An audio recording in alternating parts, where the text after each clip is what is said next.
When it comes to vertical jump development or dunking basketballs, there's a certain structure, a certain body type that is going to work better than others. If you look at all the guys today in the dunk space, in the vertical jump world, they all tend to look pretty similar in terms of their structures. They're usually kind of tall guys.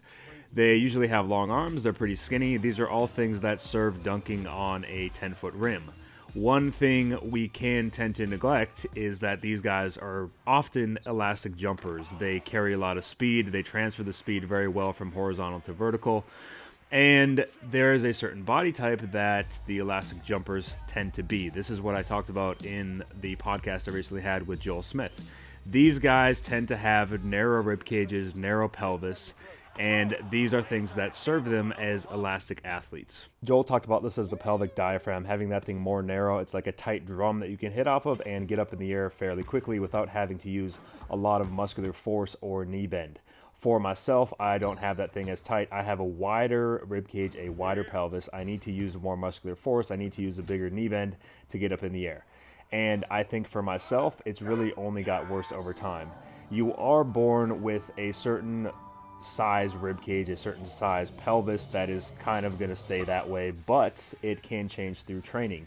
If you follow the work of Pat Davidson and Bill Hartman, they talk a lot about these heavy bilateral exercises like deadlifts, squats, bench presses. These things can actually cause the pelvis and rib cage to get wider over time. The structures are actually changing. And the problem here is that as these things get wider, sure, you get better at force production in those activities, but you can start to lose out on movement options. Let's take, for example, hip internal rotation. All of these dunkers have great hip internal rotation.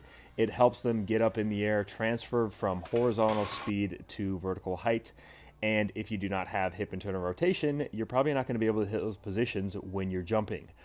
For myself, I do not have that good of hip internal rotation. Here I am testing it seated. This is an active position. I have a lot less on my right side than the left side, but the left side still isn't that good.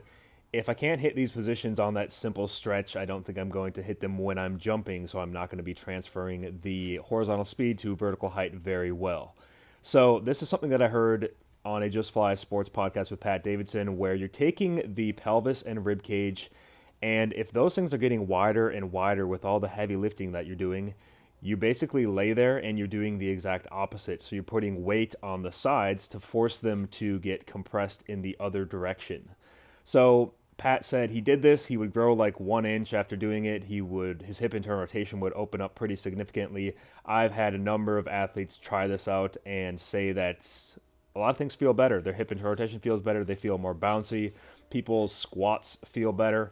Here is my situation. I'm getting back on the table to test hip internal rotation, and you can see that it significantly opened up. I'm not sure the amount of degrees, but that is a huge change just from laying there for 5 minutes doing absolutely nothing, taking the pelvis and rib cage and compressing them because they're just getting wider and wider with all of the heavy lifting that I'm doing. So this is something that can help get hip internal rotation back. You can see the huge changes that I just had.